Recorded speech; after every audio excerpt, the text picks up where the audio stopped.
about her book, The Kids, which is a poetry book. If you've read it, it's fantastic. And if you're from my generation, loads of it's really familiar. Points I thought you could be writing about my experiences of the 90s, which we'll talk about. But Hannah's going to read a little bit from the book, and then I've got some questions, and then we'll open the floor out. Very keen to hear any questions that you have. We've got about an hour or so. So without further ado, Thank you. Thank you. Hi, everyone. Hello. I'll just read a few poems, and then maybe we can stop and have a chat.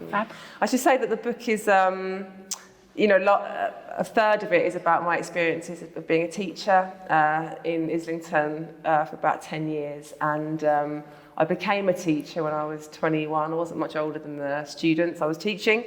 And the reason I became a teacher was because my dad had died, and I was sort of looking for a bit of meaning in my life. At the time he passed away, I was working in a branding company, and my boss, I used to check his emails, and he referred to me as the world's worst secretary. So it wasn't going very well. So I'll read the first poem from the book, and then I'll read a couple more from the initial sequence. The White Dog. My father was dead. I rode to work each morning through Farringdon, down Charterhouse Street, and saw the same white dog, a terrier, licking a puddle of blood leaked by the morning meat butchers hauled across their back to Smithfields. Dead pigs and chickens hung on silver hooks below my office. Upstairs, I typed and filed memos for Shell, BP, shareholder handbooks. But every time I saw that dog trotting with blood in its beard, its eyes gone cloudy blue, the same thought tap, tap, tapped my head, a spoon against a hard-boiled egg. All afternoon at the photocopier, typing, filing, typing. He was dead. He was dead. Now what should I do? Well, I became a teacher. And, anyone in here, any teachers or ex-teachers in the room? Yeah, okay, well, solidarity. It's like, those first few years of teaching, I think you're just really trying to work out how to even be in a room with young people. And certainly I remember thinking I had no real knowledge to impart. Like, I really questioned my own authority, partly because I didn't have a degree in English. I'd not really read the canon, I'd not really read the tradition. And partly just because I was so young, and I think it just took me a while. And sometimes I've many, many great students, but I do think in this first sequence of poems, I've written a lot about the more challenging moments in teaching. So I'll read this poem, which is about trying to get kids that don't really like reading to read. The Art of Teaching 2. Boredom hangs like a low cloud in the classroom. Each page we read is a step up a mountain in gluey boots. Even the clock face is pained, and yes, I'm sure now, ticking slower. If gloom has a sound, it's the voice of Leroy reading Frankenstein aloud. And if we break to talk, I know my questions are feeble sparks that won't ignite my students' barely beating hearts. There is no Volta here, no turn, just more of the same. The clouds sinking ever lower, the air damper, yet more rain, and the task is unchanging, like spending years chasing a monster who you yourself created. Leroy asks if you can stop reading. I say for now, you can. So I'll read, so initially when I was teaching, the first 5-6 years I taught on Holloway Road, and then we moved to this kind of slightly like a new building right in the heart of Islington, and all of a sudden the demographic of the students changed, and we got many more like middle-class students essentially, and that made my own sort of anxiety about my subject knowledge even stronger, because all of a sudden I had kids that had quite a lot of cultural capital and probably knew stuff that I didn't. And I'm sure the learned audience here all know how to pronounce Samuel Pepys. It doesn't look like it's spelt, But I did not know that at the time. I was teaching the Restoration. I didn't even know when the Restoration was, and let alone anything, any of its major players. Peppies. The posh girls came and took a corner table, all lip gloss and ribbony hair, each with a fan of starry GCSEs, a summer of youth hostels in Europe behind them, and the future wide open to them like a rainbow parasol, or so I thought. It was Restoration comedies, and I was reading the class an essay, and though I'd seen his name, I'd never heard it. Peppies, I said it, Peppies, over and over, until one girl spoke up. Do you mean Peeps? She said, her voice pulled taut as a noose, as if I were the girl and she the teacher. And what could I have said? I read on, Peppies, Peppies, Peppies. Cool as the trickster, ridiculous as the fool. Brilliant. And I'll read maybe just one more, and then we can have some questions, and I can read others if time allows. So I think I was talking to my friend who's here yesterday actually, Rowe, about boundaries. Like, we've got a friend that about 15 years ago said to us that she was like implementing boundaries in her life. And I remember me and you just totally scoffing about that at the time, because we're like, boundaries? Why would you have boundaries? But now I look back on my teaching career, I think, oh yeah, boundaries, they would have been good. So like sometimes with the kids, because I was so sort of enthusiastic about them and their interests, like quite often I would just tell them like just far too much. And there's also like a thing that I now realise very strongly, that when you're young or like a teenager and you start getting into stuff, no matter what it is, like music, skateboarding, graffiti, whatever, the last thing you want is some teacher saying, oh yes, I know, I'm really into that as well, I'm down with you. Right? So with that in mind, all over it. Dwayne's final media project is on graffiti. I'm all over it, he says. So obviously you tell him about Dan, your older brother, years back spraying one train then another with a jangling sack of cans he'd robbed from home base and wire cutters from the shed. You reminisce, the police, the social worker, sat while Danny tagged the bathroom mirror, then tiptoed down the stairs and out the door. Mum crying in the kitchen, how much more? She hid his Puma suede to keep him in. He threw a red brick through our window, running barefoot down the street. You tell Dwayne this, but he's backing out the room. Yeah, nice one, miss. Okay, so I'm happy to read more poems from the other sequences, but maybe that's great. Yeah, definitely. We've got some questions and sort of open the floor out, but that's so true. I have a stepdaughter who's in her early 20s now, and I definitely made that mistake when she started getting into emo and stuff like, well, actually, 20 years ago we were doing it, and she just like looked at me like, go away, yeah. Until she wanted to take some of my boots, and then suddenly she's like, okay, well maybe you're a bit cool. I was like, yeah, just take them. But yeah, it's all rite of passage stuff though, isn't it? Definitely. It's something about ownership and discovery when you're young. I think when my dad told me that he used to listen to Johnny Cash, and like, but you can't be cool enough to listen to Johnny Cash, he's ours. It's like, no, he's not. Yeah. There's nothing new under the sun, is there? Yeah, exactly. I read the book in an evening because I just wanted to keep on sort of, because there's clearly a passage through, and I thought it was really interesting how you sort of, there are stages. So there's you as a teacher, there's your experiences of being taught as a at school, there's your experiences of being a child, you talk about your parents, and then the stage of you as a parent. Was it intentional? Did you want to set the book out that way, or was it that as you started to write the poems, you found that they were naturally forming into groups? No, it wasn't intentional. It was almost like holistic. If anyone's a writer in here, you'll know that you might set off not really knowing what you're writing about. Yeah. But I've been writing about motherhood and my son, who's here reading a book. And I've been doing that sort of anyway.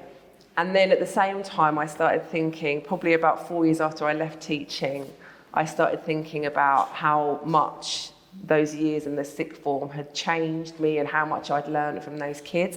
And though I was still teaching at university, it's not the same. don't have that close contact, you don't have the kind of involvement, the pastoral involvement. So I started to sketch out a few poems about the students.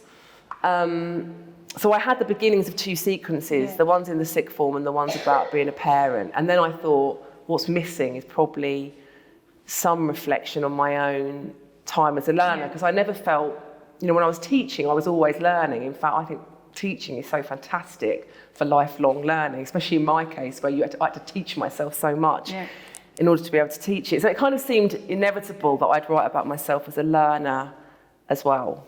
And did you find that some of the things you were writing about your experience as a teacher and the pupils' experiences maybe triggered some of those thoughts? Because some of them are quite like different times, but sort of almost similar themes. So I made a note, sort of like, so as a teacher, you had, you wrote Janine and Janine 2, and then as a child at school, you wrote The Only Black Girl.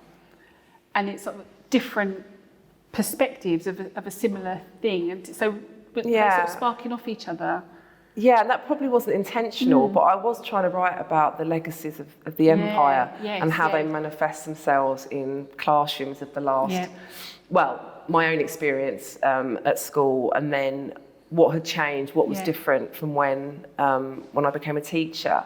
When I was at school in Essex, I went to a very traditional, very white secondary school in Essex, which is very different from the primary school that I'd gone to. They'd been really mixed and multicultural. We were sent home from our history lessons, I think when I was 14 or 15, to write about someone in our family that had like some historical knowledge or historical significance. And I thought, well, I'll write about my dad. My dad was Jamaican. He'd arrived from Britain in 1947. And I remember interviewing him, and I remember my dad saying he'd had a very Anglo-centric education growing up in Jamaica. So I thought, oh, that's a good word. I'm going to put that in my piece of writing for my history teacher.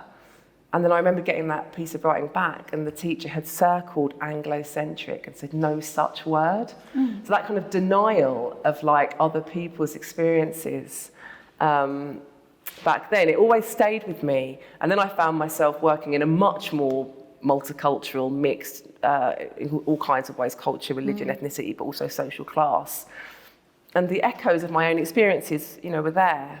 Yeah. Just sort of just looking at it from different angles and finding that things don't really change sort of for those experiences. Or yeah, I mean, sometimes it's 2 steps forward, 1 step back. Yeah. And sometimes you're so bound by the curriculum, certainly at the level that I was teaching, And it is so relatable, because as I was saying, when we were in the green room, lots of the things you were writing about, I could completely relate to. I was thinking, I had a teacher like that, and that I remember having a boy like that in my school, and I think that's what's really lovely, is being able to relate to poetry in that way. And I think poetry about things that are real and real experiences. Yeah, and I guess that's what I don't know why I didn't anticipate it with this book, but so many of the comments have been, well, everyone went to school, didn't they, basically? So everyone's had an experience in the classroom, and many of us have had very memorable experiences, either in good ways or bad ways, And so I think when you write about a bit of a dodgy teacher, or a teacher that was a bit, really, really strict, and then you write about maybe a teacher, as I do in this book, I write about my A-level English teacher, a teacher that really inspires you. I think lots of people have had a teacher that changed their lives in some way, and maybe changed the course of their life, or at least their interests. The sort of the era, I guess, just by default, the sort of the time period you've captured, there was a lot of things happening in society. So you wrote about 7/7 and the impacts of that, but then brought it back to what that meant for the kids at your school and things like British Born. Yeah, so during my time teaching, in the 10 years I was teaching, right in the middle of that was when the July 7 bombs happened, and a friend of mine was killed in them, someone I'd gone to university with. So we had this kind of summer of absolute tragedy and mourning. And then when we got back to the sixth form in September, it was noticed that lots of our Muslim kids were now wearing quite traditional Muslim dress that they hadn't been wearing the year before. And we had girls in full, face covering, niqab, I don't know if I'm saying it right, And it was just realising that they'd had this really awful summer themselves of becoming, the subject of police suspicion and stop and search. And shall I read the poems, maybe? Yeah, that'd be lovely, actually. Okay. Yeah, that'd be great. So I'll read the two from the end of the sequence about that, the impact. Ricochet. 4 boys blew up 3 tube trains and a bus. My old pal was stood beside a bomber. The police shot a man they said had Mongolian eyes. For days, friends searched the hospitals for her. The wrong man they shot 11 times. We'd heard a voicemail, her saying she was fine. It was summer still when the kids came back. Muslim boys in Nikes and thobes and skull caps, boyish beards that made them look like men. Her face still flashed up on the television. 2 girls swept down the hall in full black burqas. Manisa said a policeman took her brother. The papers called the bombers British born. And I became really fascinated with that term, British born, because actually they were British. Yeah. They were born in Britain, they had British citizenship, but the addition of that word born to imply both a sense of belonging and also otherness. Yes. So I'll read that one as well, and then we can talk more. British born. And suddenly, new language. British born. The kids who grew up on terraces in Leeds or tower blocks in Bow, and at weekends tied their bootlaces for footy on the lawn, and went to college to study sports or business or car mechanics, and spoke with accents thick as Yorkshire mud or London bullet quick, yes blood, and in it, and was British as a pack of salt and vinegar. And no, his teacher hadn't noticed him withdrawing, and no, his mother hadn't wondered who he called at 2 a.m. in the blue-lit bedroom of their bungalow, despite her scrubbing, the words aglow on the garden wall, go home. I grew up in Bow, and so a lot of my friends were from Bangladeshi backgrounds and stuff, and I was very much aware, even though I was an adult when 7/7 happened, that othering had started, and people that I were friends with were being referred to as British born. And my parents are immigrants, and but you don't refer to me as British born, so it's really. Yeah, and of course the black kids, the Afro-Caribbean kids, knew all about stop and search. Yeah. And it's just like the net widened after, after the kind of rise of populist Islamophobia. The young people having to deal with that, 16-year-olds, I often felt they were just so vulnerable, particularly the boys from those communities. Yeah. And I guess you had, obviously, a strong feeling of that anyway, because obviously from the cover, you've had a background. I actually joined the Anti-Nazi League when I was a teenager too, and you make reference to a beautiful man with dreadlocks at one of the rallies. Did you know him? I didn't know him, but it was one of the reasons why I was never allowed to go on any of the Anti-Nazi League protests. My dad's like, there'll be men with long hair and things. Oh, right, that's the reason for going on the protests. Exactly. Yeah, so when I was, obviously I had anti-racist politics already from my upbringing, but when I went to college, I went to an local FE college, and there was a group of students there.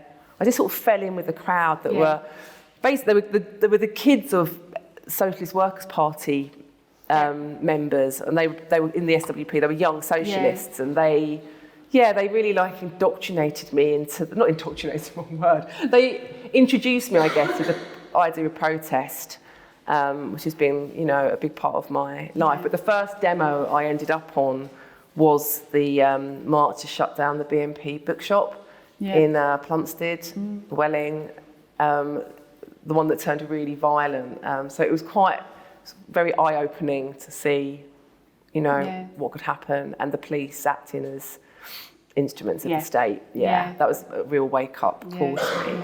And we could, look at things that are happening in terms of, the way protest is being managed now, and you can see that's still very much an issue. So the people, that were our age then, of our age now, that want to go and protest, of facing the same risks by going out and speaking up against. Yeah, maybe more risks now, yeah. actually, because it's kind of been criminalised in a way. I've got one more question, and I could be really selfish and just talk to you myself because there's so much in here, but I will open the floor. I just wondered if the young people that you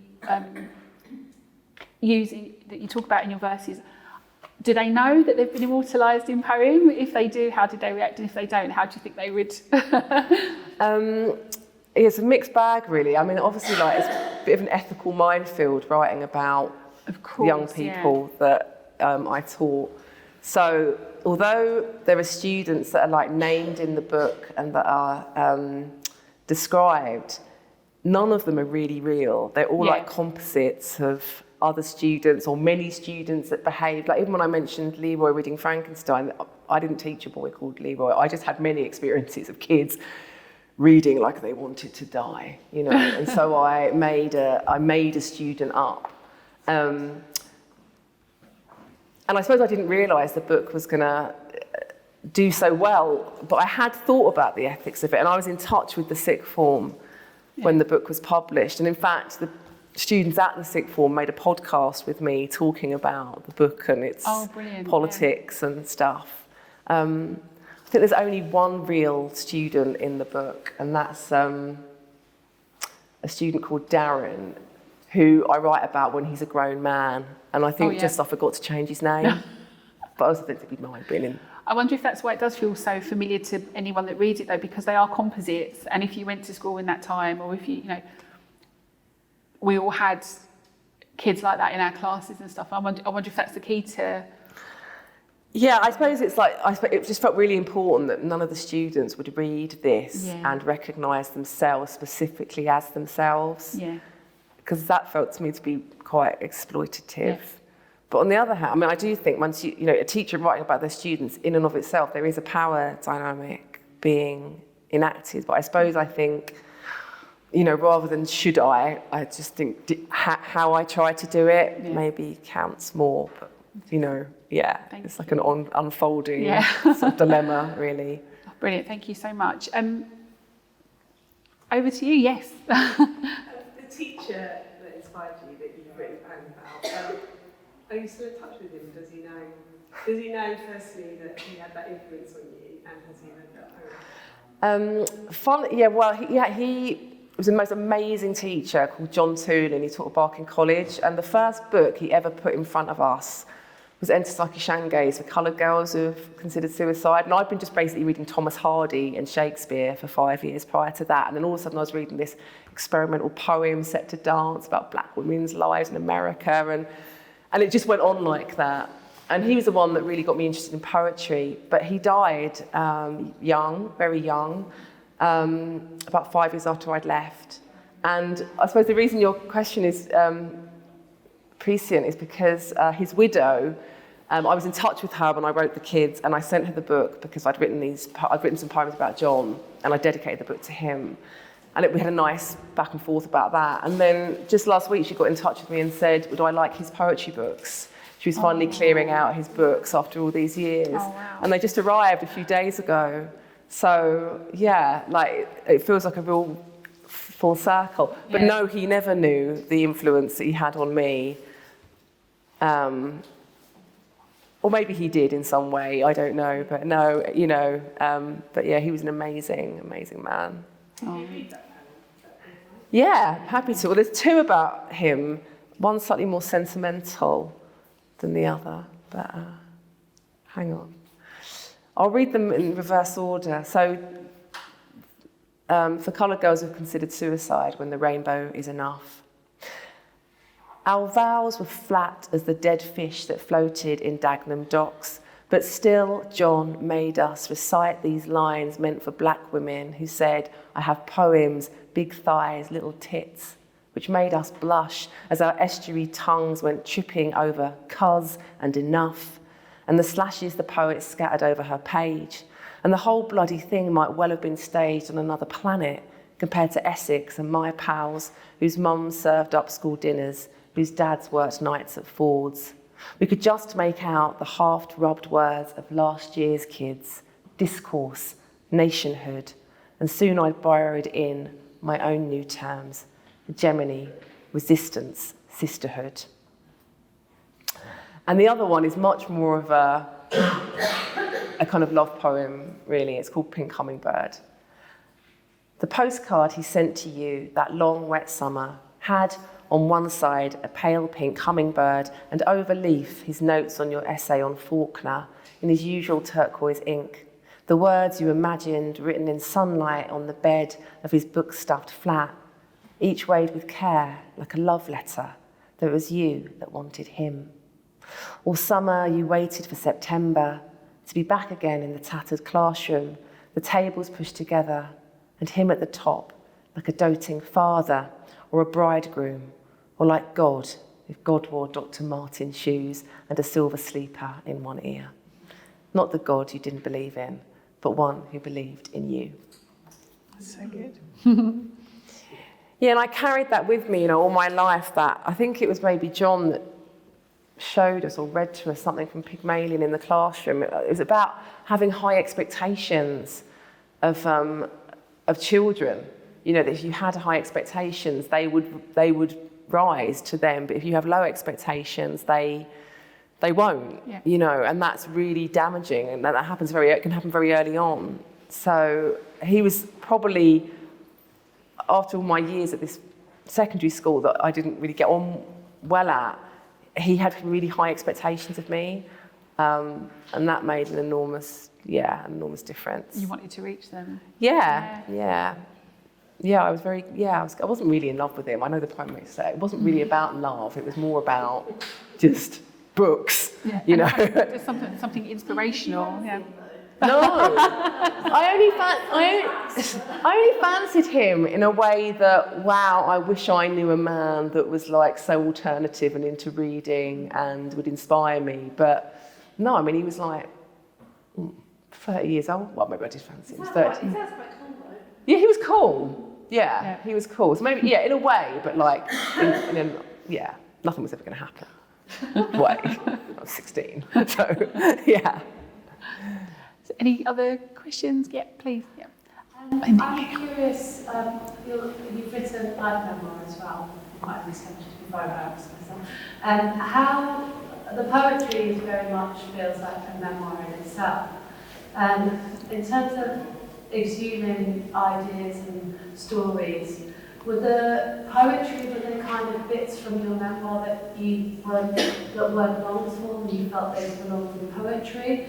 Or was it a completely separate process? Or, were they like the side bits that didn't make it into the memoir? Do you know what I mean? Yeah, I do, but it's actually the other way round. Like, I started writing poetry first. Okay.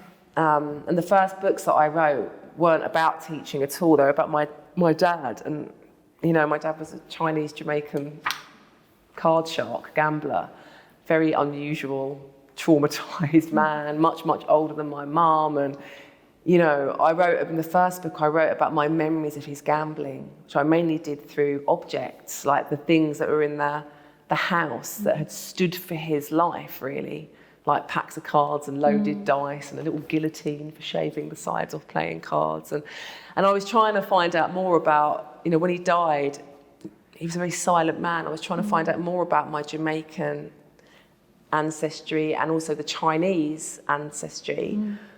And I didn't know anything when I started writing, so I was often just writing fragments of things or just like half memories. But poems are very good for that, for not knowing. You can really deal with absence and lack of knowledge, white space, questions.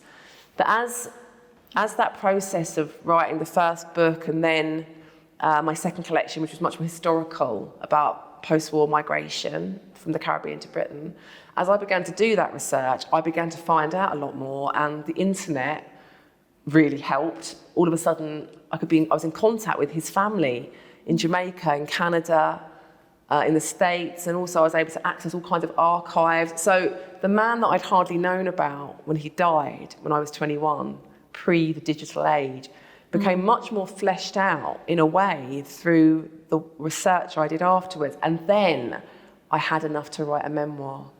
I couldn't have written that memoir before because I just wouldn't have known. But that said, there was so much I didn't know because some of it is set in pre-independence Jamaica. It's about his childhood. And he'd written a notebook, and I'd used the notebook about his childhood to sort of have some material for those chapters. But the notebook finishes when he's 19, and I wanted to write more. So I just started making it up, So it's huge fictionalising going on as well, which of course you're not meant to do in memoir, but I did put a declaration at the front, this is half truth, half invention. But for me, there's a natural form of writing for me. It's poetry, and I actually started to try and write the kids as a memoir, and it just didn't work. So yeah, so poetry's like my first place. But that's not to say I wouldn't write another non-fiction book if I had enough to say about something. Yeah, I'm always very envious of non-fiction writers like essayists like Roberta Solnit or Brendan Miller or even Maggie Nelson just not churn out, but they've written so many non-fiction books. And I'm like, how have you got so much to say? Or also the time and space to write it. or having it to say, but just being able to unpack it. put it in the right... For me that's much more difficult, whereas poems, I suppose they come more easily after all this time. Still, they come more easily. Yeah. This is slightly different, but given that last year was the TSA Prize, does getting higher up and be more recognised put more pressure on you when you're writing? Well, it probably should do, shouldn't it? Yeah, it probably, but maybe not in the way the way it might seem obvious, which is like, oh, I'll never write anything as good again, kind of thing. What I more think about is that the book that I want to write, that I'm sort of writing at the minute, which is very personal and quite revealing, I've already had quite a lot of, there's a lot of coverage of the kids and a lot of probing, which I found really difficult to handle, in all honesty. Like some of the things that were said about the book, I found them difficult to address, especially the whole sexual tension in the classroom thing, and the idea that people were reading these poems as being totally true. And so what I more think about is, am I going to get the same kind of probing if I write what I want to write, and should I try and hold back? That's more, and that kind of steals your pen a little bit. I used to tell people in life writing classes, when they used to ask, they were just at the beginning of a life writing project, and they used to say, but I can't write this because my mum will kill me, or my grandmother will disown me, or... I used to say, don't worry about that, just write, you can worry about all that stuff later. And now I find myself in a bit of a position of being quite worried about that stuff myself, and trying to give myself good advice. Yeah. Have you got someone who's saying to you, don't worry about that stuff, just write it? No, just the other part of my brain. Yeah. And also the part of me that knows that I actually, writing isn't just about having a book. It's, for me, it's still not about having a book. It's still therapeutic, even though people think that's, we don't say that so much. But for me, writing is deeply therapeutic. And so I will keep on writing what I'm writing, but whether I publish it or not might be a different question. Sure. But the process itself is the... Yeah, and also it's just what you have to write, So we'll see. Yeah, I hope that answers. So yeah, pressure in a way, but not maybe of the kind like, am I going to win another prize? Yeah. Yes. Do you go into schools as a poet now and really talk about the poetry in a different experience to teaching? Yeah, which is weird, because I used to, because for many years I spent my time trying to enthuse young people about poetry, and sometimes within the real confines of the syllabus and the curriculum. So particularly I remember trying to get these kids interested in an anthology we had to do for English Lit and Lang A-level. It was 1,000 years of English poetry. And, there was some amazing... Titles. I know, 1,000 years of English poetry. So now to go in and, I don't know, share my work, which I hope maybe does connect with some of them, it's a really different experience. And I still teach as well, so, I think I'm always standing in front of a room of young people, I'm always more a teacher than I am a poet. But I do that. Do you get feedback from any of the students about the stuff that you've written? Yeah, sometimes. It's quite sweet. You get emails from. Actually, less so maybe with this book. So I don't know how young people would feel about poems that are portraying young people from a teacher's point of view. But where I got lots of comments is about the work around being mixed heritage, multi-heritage, looking white, all the conflicts of my identity. Yeah. Those are the sorts of things I've had lots of emails and letters about, with other young people that are exploring their complex identities and sometimes addressing intergenerational trauma or the silence of their parents or their grandparents about their experiences, those sorts of things. Yeah. Any other questions? Yeah, of course you can, yeah. I wanted to come back to the boundaries thing, because only because we were talking about boundaries and then we were talking about what you put in and what you leave out in terms of memoirs and things. But do you feel like there's a value sometimes in crossing the boundaries in terms of the gifts that you give to people, and how do you weigh that up in terms of the personal expense versus the gain, where actually the line? Yeah, it's an interesting one. I mean, I suppose maybe because I didn't have any, my boundaries are questionable. Or maybe because boundaries has never been a central thing in my life, that holding back, the ideas of privacy. But also the other side of that, the idea of not talking about what actually matters, not telling things that are shameful. And even like the sort of stiff upper lip thing. I think all those things are problematic. When we're told that we mustn't talk about our experiences because they're shameful, that often that is the only person that's helping is the person that caused the shame, right? It's not. Right. It's not helping the people that have lived through it or survived it. So I think unintentionally in this book, I think I probably have crossed a few boundaries that have certainly been mentioned to me by other people. But I think I feel fine about it. I think I feel fine about it. Because also the other thing to remember is that the poems, they are poems, and they sort of stand between the real you and the reader. Yeah, and like once you're writing a sonnet, where you have to be rhyming and writing metrically, you literally can't tell the whole truth because you have to make stuff up. Yeah. And all of that provides a gate between you and the reader. So it's not like free confessional writing. It's not that. There's a bit of safety there. And yeah. When you've had that, you said people have sort of commented about whether you've sort of gone past the boundaries. Has that been negative feedback, or has it been? Well, look, thank you for going there's a poem. there. There are 2 poems in the book that are about sort of sexual attraction to a student, but they are so fabricated, and that's the thing I was never able to really say publicly. Like the stories that are in those 2 poems aren't really even true, and I suppose. Maybe that was, if I'd known that it would get that, that the Times was going to print sexual tension in the classroom and, I probably wouldn't have included them. But on the other hand, I know where my ethics are. Absolutely, and, I know no wrong was done. And but I think it... I was going to say, sorry. No, but I think in our society, we live in a society that is so easily and willing to be scandalised. Yeah. So censorious, especially because of social media. And that kind of the shouting down that happens on social media of people, or the calling out. Look, a lot of it is valid, but I don't think these poems were in need of anything particularly to women. No. I think, particularly to women.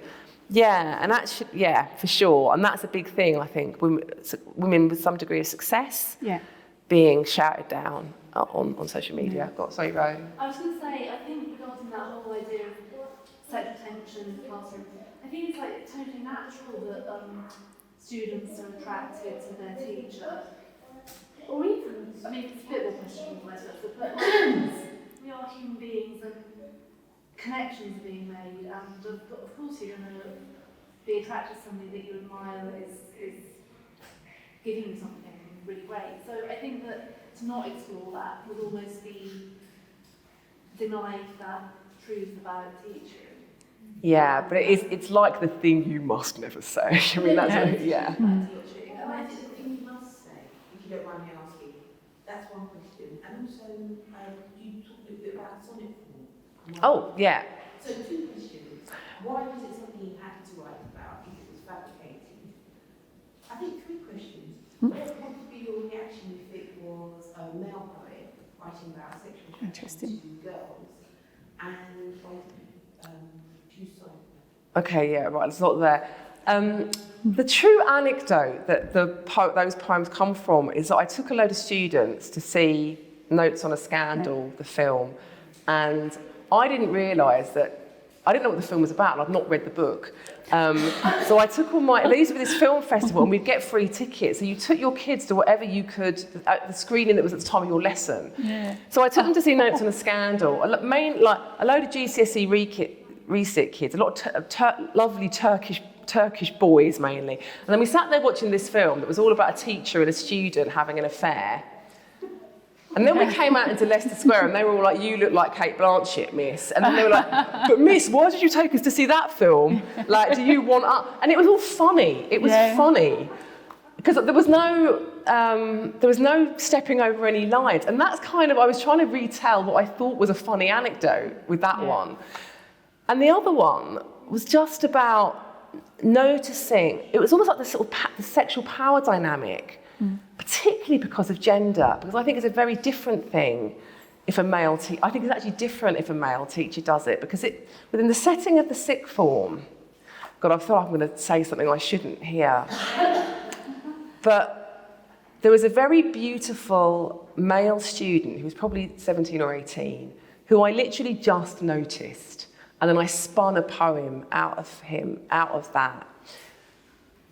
But what I remember thinking is actually he, as a beautiful, attractive man and a very bright young man, he had a lot of power that I didn't feel that I had. Does that make sense? And that's what I'm trying to say in the poem. That's what I'm trying to say in the poem. But it's about the nuances of gender and power. And the sonnet form. Well, I love the form. I love sonnets. And I thought the form would make me write quite... I always find that when I write in form, my imagination goes to different places. Like, it just forces you to say things that you wouldn't normally say. So George Surtees says, the constraints of form are the chief liberators of the imagination. And I found that to be true again and again.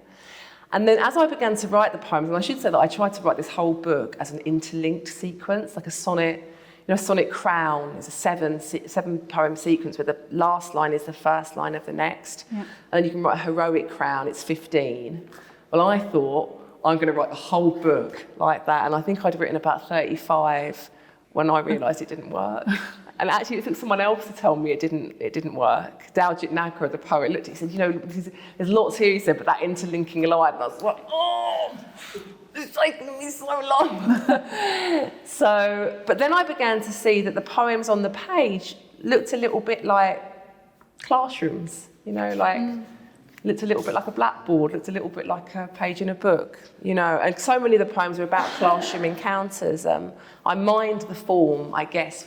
And also I was thinking that, considering that I was all the time being called on to teach Shakespeare, and then iambic pentameter in the sixth form, that what better form to write in? And there is still definitely a flow, that they do flow into each other really. That might be because they all they started off their life as being interlinked, so.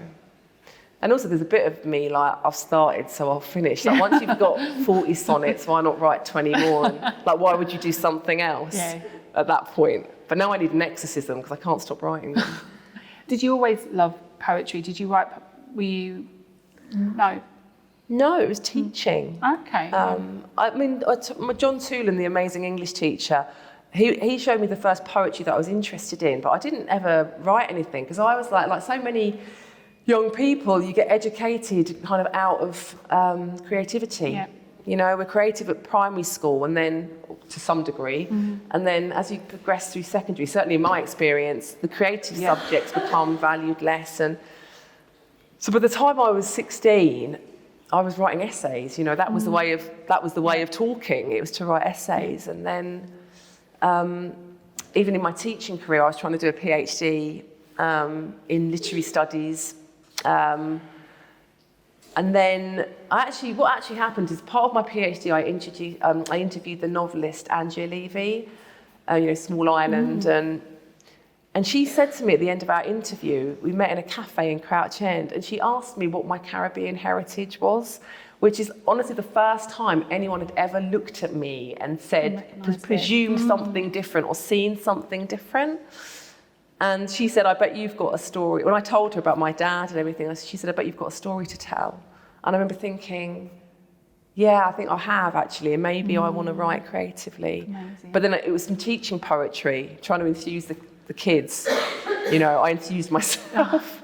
Fantastic. Yeah, so I didn't really start writing poetry till I was 28 or 29. Okay.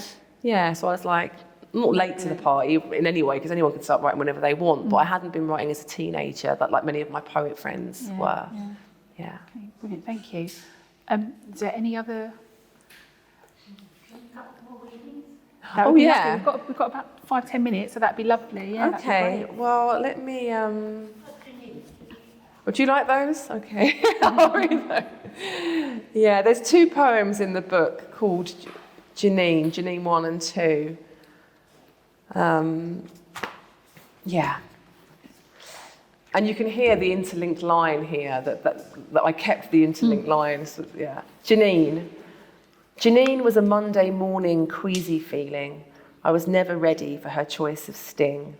The late strut in, teeth kissing, rolling eyes, my protest swacked away like swatted flies, or else the bleat of questions, her pinging hand, a jack-in-the-box, a gun she kept on firing, asking over and over why we couldn't study Harry Potter. Or worse, the searing telescopic stare I winced in as she coiled a lock of hair around the middle finger shone at me. And this went on for months until somebody said the thing and finally brought ease. My dad was half Jamaican, half Chinese. Janine 2. My dad was half Jamaican, half Chinese. Her question at my office door, her face gone softer, searching mine for vestiges of blackness, as if she'd find a sign, a trace, the more she sought. And when I told her yes, was some fire put out? It's hard to know what heat, or presume a heat at all, or guess the stakes when teachers rarely look like those they teach. The whiteness of my skin has been confusion, chaos, agency. Janine was nicer after. Oh, what's up, miss? And hey, like neither me nor her remembered Monday's knackering, spun-out war. She dropped her gun. I'd somehow been excused. I'd been forgiven. Brilliant. Thank you. Is that more about you, what you were projecting onto Janine, though? Because the language is very loaded, literally. Her with a gun, it's so sort of negative in terms of blackness. It's just a hand going up, but it's a gun. You make it into a gun. Yeah, I suppose. It's quite strange. Yeah, well, the poem is about me. Yeah. I mean, they're both about me, aren't they? They're both about me and how and my subjectivity, my feeling. I suppose the question is hanging in the air, like what made her so anti-authority? But I think other poems in the sequence address those questions as well. Yeah. Thank you so much. You're very we welcome. could carry on listening to you read them. And it's so lovely actually hearing you read them as opposed to like reading them in your own voice in your own head. So thank you so much for that. you. It's lovely to hear them how you intended. Well, thanks for your questions and to the audience as well. Yeah, thank you so much.